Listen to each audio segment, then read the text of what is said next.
नमस्कार मित्रांनो, स्वागत आहे तुमचे नवीन व्हिडिओमध्ये। या व्हिडिओमध्ये आपण समृद्धी महामार्गाचे एक अपडेट बघणार आहोत। महाराष्ट्रातील आणखी 3 जिल्हे समृद्धी महामार्गाला जोडणार आहेत। संपूर्ण माहिती जाणून घेण्यासाठी व्हिडिओ पूर्ण बघा। मित्रांनो, त्याआधी आपण जर आपल्या चॅनलवर नवीन आहात तर चॅनलला सबस्क्राइब करा व बेल आयकॉन प्रेस करा, जेणेकरून तुम्हाला नवीन व्हिडिओचे अपडेट मिळत राहतील। आणि इन्फॉर्मेशन अड्डा या आपल्या व्हॉट्सअप आणि टेलिग्राम चॅनलला जॉईन करा, तिथे आपण असे अपडेट टाकत असतो। त्याची लिंक ही डिस्क्रिप्शन मध्ये दिली आहे। चला तर मग सुरू करूया। मित्रांनो, महाराष्ट्राची राजधानी मुंबई व उपराजधानी नागपूर यांना जोडणारा हिंदू हृदय सम्राट बाळासाहेब ठाकरे महाराष्ट्र समृद्धी महामार्ग आता आणखी 3 जिल्ह्यांना जोडला जाणार आहे। समृद्धी महामार्ग नावाचा access controlled Nagpur Mumbai super communication expressway हा आता राज्याच्या एका टोकापासून पश्चिमेला मुंबईपासून पूर्वेला गडचिरोलीपर्यंत जाणारा पहिला रस्ता ठरणार आहे। MSRDC ने पूर्व महाराष्ट्र द्रुतगती मार्ग या नावाने नागपूर जिल्ह्यातून गोंदिया आणि गडचिरोली जिल्ह्यांपर्यंत समृद्धी महामार्गाचा विस्ताराचा शासन निर्णय बांधकाम विभागाचे अप्पर सचिव राहुल गिरीबुवा यांनी जारी केला आहे। MSRDC ने दिलेल्या माहितीनुसार गोंदिया जिल्ह्यातून आणि गडचिरोली जिल्ह्यापर्यंत संरेखन निश्चित झालेले असून सल्लागाराद्वारे त्यावर काम केले जात आहे, कारण हा पूर्णपणे नवीन रस्ता आहे।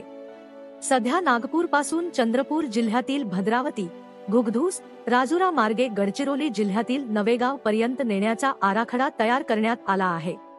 मित्रांनो, हा समृद्धी महामार्ग 3 पॅकेज मध्ये होणार असून पॅकेज 1 मध्ये नागपूर ते गोंदिया, पॅकेज 2 मध्ये भंडारा ते गडचिरोली व पॅकेज 3 मध्ये नागपूर ते चंद्रपूर अंतर्गत प्रवेश नियंत्रित द्रुतगती महामार्गाचा प्रकल्प अहवाल तयार करण्याचे काम MSRDC मार्फत हाती घेण्यात आले आहे।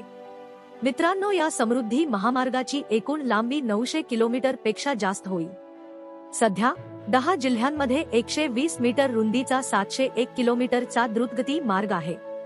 नवीन प्रकल्प सुमारे 194.397 किलोमीटर अंतराचा असण्याची शक्यता असून आणखी 3 जिल्हे जोडले जाणार असून भंडारा जिल्ह्यातील काही भागही एक्सप्रेसवे वर येण्याची शक्यता आहे।